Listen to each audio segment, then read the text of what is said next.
How's it going, everybody? So I qualified for Clash Royale League. I'm recording this a few hours after the fact. I took a fat nap. But yeah, I did record the very first set. So I'm going to show you guys the third game from the first set. And then, of course, I'm going to go over a bunch of replays with some of my best games. So enjoyed this video. Just wanted to show you all the screenshot. We got 61st in the top 64 qualify. So yeah, lock in. Enjoyed the games. They are epic. Here we go in game 3 against Diego B. Now, I'm recording the first set. I didn't record the first two matches, but I am recording the third game because I wanted to at least show you guys one live game before I actually go stream this entire event. So, it's the first round right now. We're tied 1-1. I kind of sold the second match just to kind of clue you in on what's happening. It was bad. Basically, I let an evolved Elite Barbarian hit my tower with like 2 seconds left to win the game, and we had it sewed up, but that's okay. I wanted to get it close for the content for you guys, so we have a game 3 right here. Not actually, of course, I just lost. But we're going to see what he's playing. I'm playing a very brain-dead deck. Now, if you're asking, well, I guess I probably will answer this if I do end up making a video on it.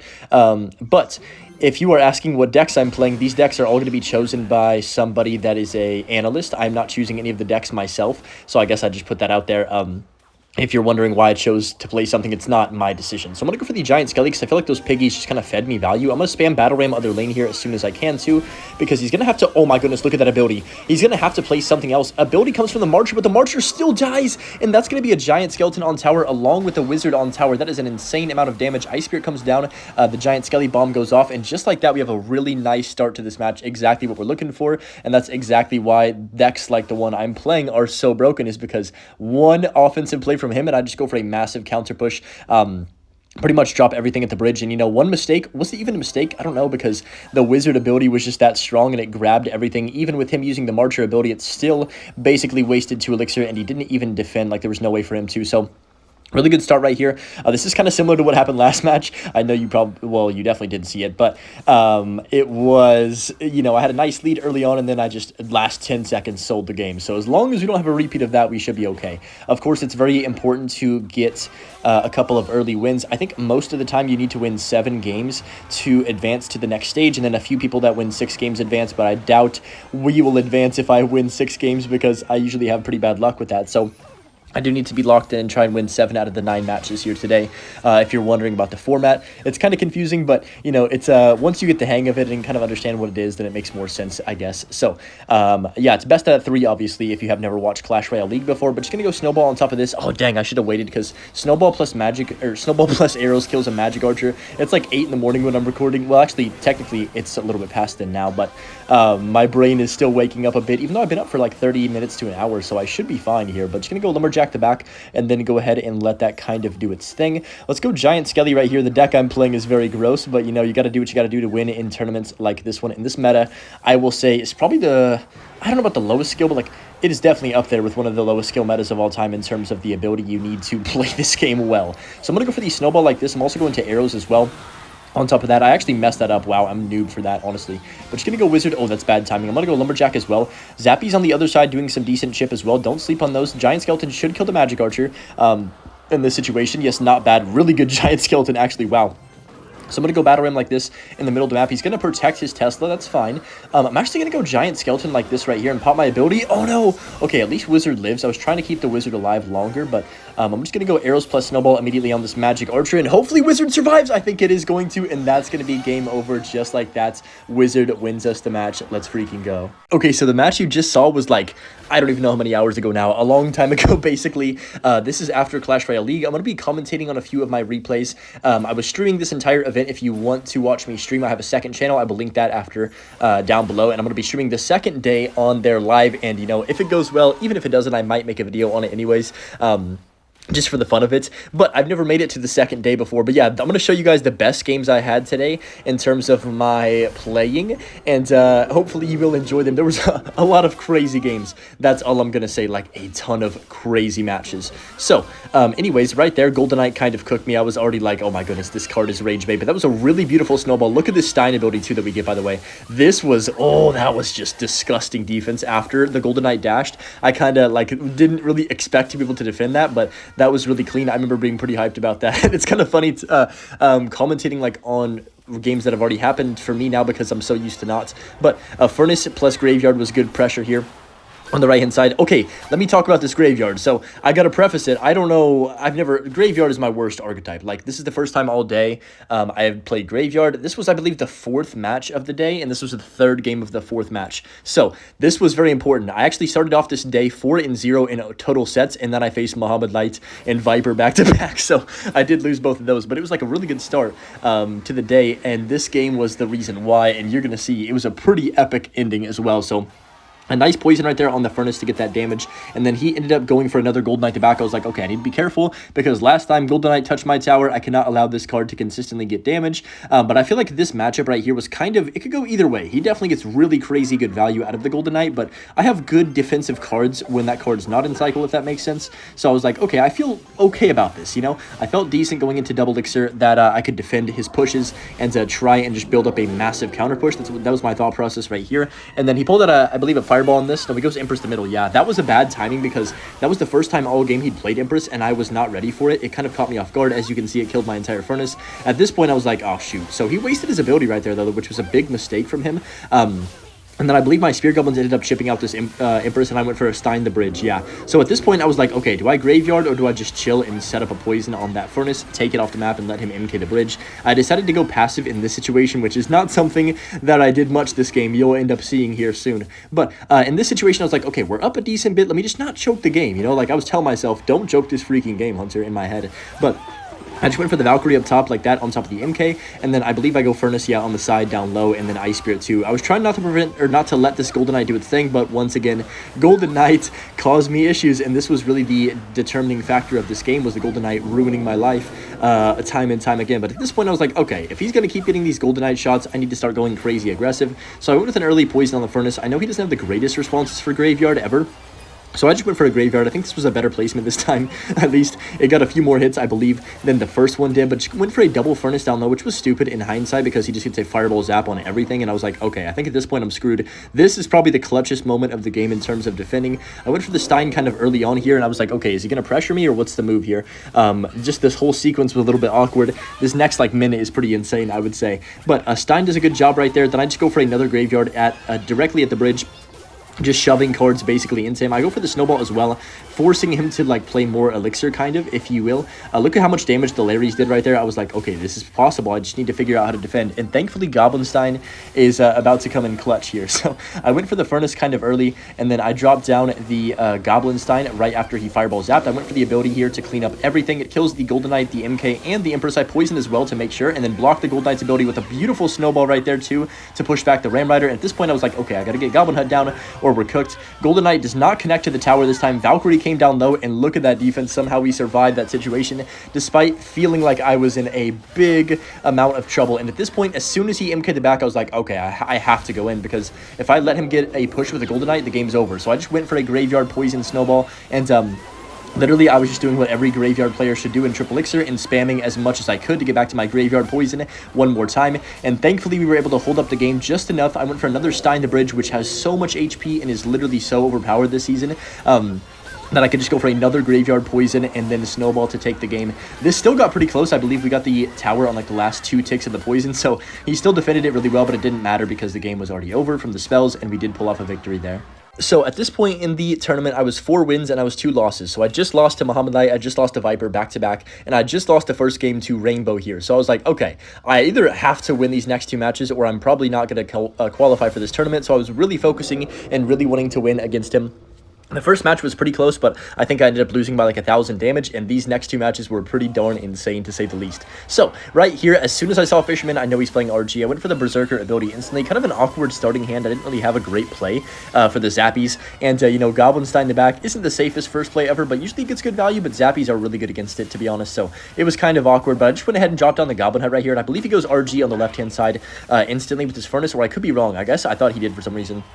This is a few hours after, of course, so I don't remember exactly what happened every single game, but I'll do my best to give my analysis on it. But I thought, honestly, to myself, I was like, okay, he's going to probably have RG with either Fireball or Lightning, and I cycled my Furnace to back. I can't remember what he played in Game 1 now that I'm thinking about it, to be honest. My dementia's kicking in. You guys know how bad I am with memory, but Fisherman came down the middle. I was like, okay, I need to block this Fisherman, because Fisherman cannot grab my Furnace here, or I'm cooked. So he instantly Lightning that. I was like, okay, if my Stein Doctor gets one, or my Stein Monster gets one hit, I'll be happy with the situation, and it ended up not. So it's kind of sad right there. But as soon as he RG'd the bridge, I was like, okay, that's aggressive because he doesn't have an elixir lead, really. So I just popped my Berserker ability, and this, oh my goodness, I'll tell you guys what, oh man, you need to, like, just pay attention to how much value the Berserker gets this game. This card, that's just the first time it gets crazy value. I promise you it's going to happen like at least multiple more times.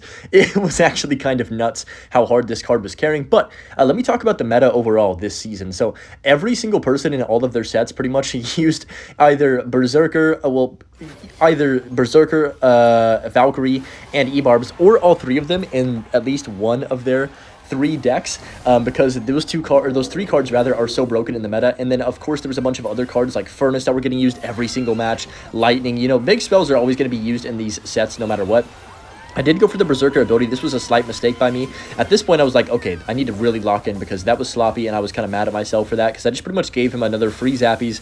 Same situation as last time where these Zappies were getting infinite value, so I had to Lighting that Furnace. If I didn't Lighting that Furnace, I felt like I was going to be down a crazy amount of Elixir, and I just didn't want that to build up and eventually overwhelm me, which is something that always happens to me, I feel like, against RGs.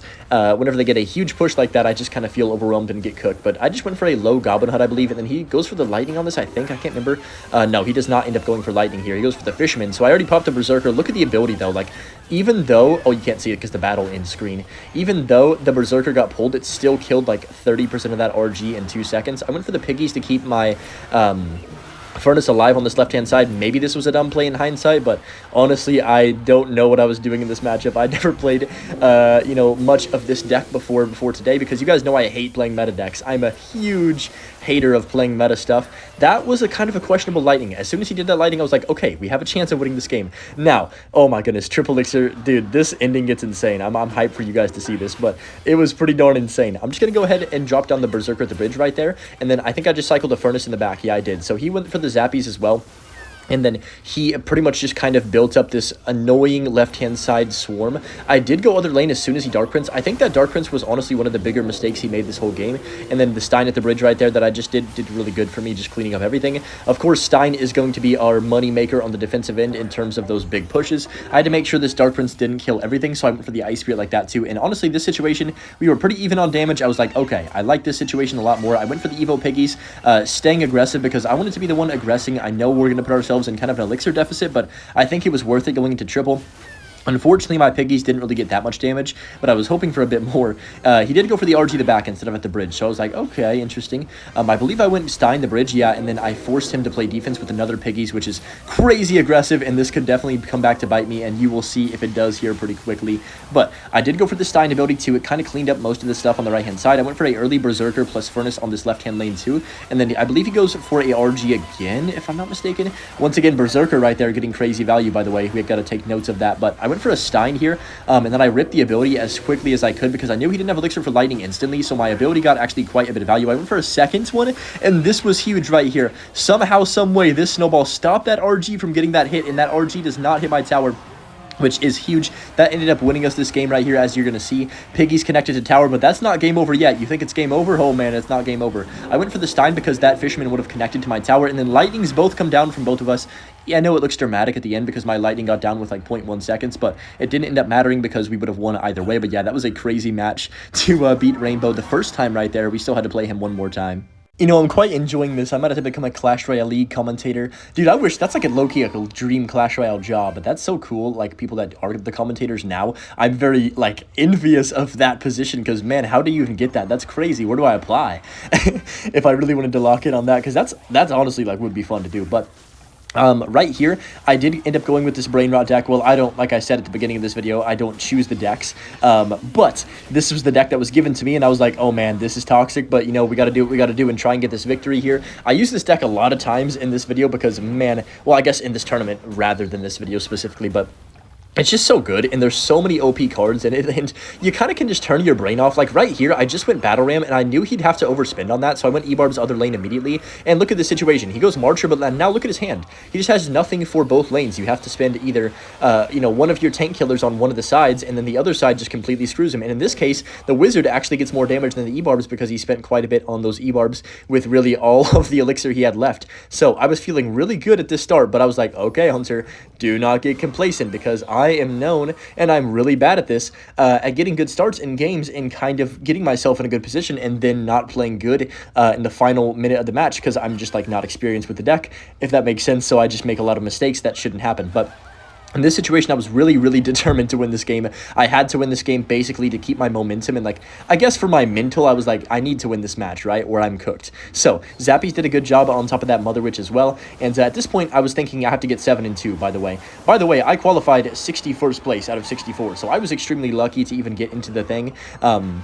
At all, because I didn't think I'd made it. I initially thought when I lost the final match, which I thought, you know, was do or die, when I lost the final match, I didn't even think I qualified. So I was going to make this video sad and everything. And then I looked like an hour later and I had qualified. And I was like, what? So this is kind of a surprise to me to even be making a happy video about this. But I was still going to make a video on it regardless because we had a lot of good games. But the final match, it was a bit like, oh, I played good, but I played some dude that was insane. I forgot his name, honestly. And I can't pronounce it. But I did actually miss my vines right here. This was a huge mistake. And I was like, there's no way that doesn't hit the Ram Rider. I was kind of mad at myself, but I was like, okay, we're still in a good spot. I'm not going to let it affect me too much. I was mad when that Ram Rider got that final shot, but these Evarbs were huge on the left-hand side. We had Evarbs and Evo Rams, so even though he got all that damage, we used that elixir advantage that we got from taking the damage to go all in, and just like that, Evo Ram is showing why it's extremely broken. Elite Barbarians on the left-hand side were showing why they are extremely broken, and the game was over. We had won against Rainbow, and finally, we were up on a trajectory of positivity right there after that win. This was game 3 against Nova Mats. I believe it was, well, obviously it was 1-1, and this was technically the game that won me into the tournament, because after this there was one more set left and I lost the first or both the games of that set to a person whose name I cannot pronounce, I'll be honest, but it's a good player. I forgot his name though. But enough yapping about that. This game was pretty intense as well, and I needed this win. I believe this was a situation where I think I have a pretty good matchup, but I just needed to play well to end up securing the victory, and the people that were picking my decks did a great job in this one, giving me a good matchup as well, and giving me the chance to win this, if that makes sense, because there were some games where I either had a really hard counter or the opponent had a really hard counter, and they weren't really fun games, but this one specifically was a good game where I had a nice matchup and still played pretty well. But I thought I'd showcase it because it's pretty important that you know, this match, if it didn't happen, I wouldn't have qualified, so I guess I have to put this one in there. It's pretty important. But Valkyrie came down in the back from him. I was like, okay, he probably has Graveyard initially thinking on this, and I was like, do I just go Piggies? I kind of had nothing else in hand, so I just went for the Pigs on the left-hand side, forced out the Tesla right there, and then he does go for the Furnace as well. We get a nice log on top of that. I got the Goblins in there and the Furnace too, so I was like, you know, I'll take that. But right here, I was a little bit scared because the Valkyrie was still so healthy, and I was like, okay, I need to get back to my archers here to kill the Valkyrie, and I dropped my archers right as he graveyarded. Like, we dropped it at the same time, basically, and I was kind of mad about that because I was kind of scared, but thankfully, we were able to defend, and my archers did a really good job with the help of that Stein and those Larrys preventing most of that graveyard damage, and we ended up getting in a pretty good situation. I was debating on going for the ability, but I actually go for a Piggies on 0, and this is what kind of wins us the match, and I know you're like, what? You just played Piggies into a Valkyrie Hunter? Well, he doesn't have that much elixir, and remember, our Stein Doctor, or Monster, yeah, Doctor, is still there, so it froze the Valkyrie in place, and my Piggies actually slid through to the tower and did all that damage. And look at this evil archer, he didn't have anything in his hand. Look at his elixir bar, bang, just like that, down to 13-14 on his tower. So I was feeling really good about this one and hyper about it. I was like, let's freaking go. But I just went for the Stein in the back again, and just kind of used the Stein so much today because it was so, it's so good, and it got really overbuffed. I'm sure they're going to nerf it next season, but, you know, we got to play what's in the meta currently, and that is definitely one of the better cards for sure. So I just went for the log. He does actually miss kind of the poison, and only poisons one archer. I'm not sure if he got an awkward cycle or what, but I just decided at this point to, like, stack my Stein and not really allow him to do much. So Bomb Tower came up high because the reason I put that up high is I did not want Valkyrie ability to go ahead and dash all the way to my tower. I was very, very cautious about that in this situation, and I believe I went Piggies, and I knew he had Evo Tesla, but I was just like, I guess I'll go Piggies, because eventually I'm going to have to Piggies anyway, so I just forced out his Evo Tesla here. It wasn't the greatest Evo Tesla placement, I'll be honest, and he just gave me a nice log with the Goblins, so I was like, okay, we'll take this damage. So it ended up being a pretty big mistake by him taking, what, like 400 damage in that situation that I don't think he really should have taken. I also could have Lightning, but I feel like it was too much, so I just kind of wanted to chill. At this point, I was thinking about spell damage, cycling, but I was like, no, we don't need to. I can just take my time. I went for the Piggies here. Okay, here's where I made a mistake. So this Lightning you're about to see, it was supposed to hit the Tesla, the Furnace, and the Valk, but I accidentally played it one tile up, and it ended up not killing the Furnace, so I was like, oh no, did I just sell the game? It eventually didn't matter, like, spoiler alert, but At this point, I was like, Hunter, if you just choke this match, I'm never going to forgive you. But I just went for the Electro Spirit. Archers were so clutch against the Graveyard. Of course, one of the best, if not the best, Graveyard counters in the entire game, besides like Mother Witch, is Archers, because they just do so much. And I logged right there, took out his tower, and won and qualified for the next day. So hope you guys enjoyed this video. Enjoy the Butcher Clip. We'll see you in the next one tomorrow. Peace out.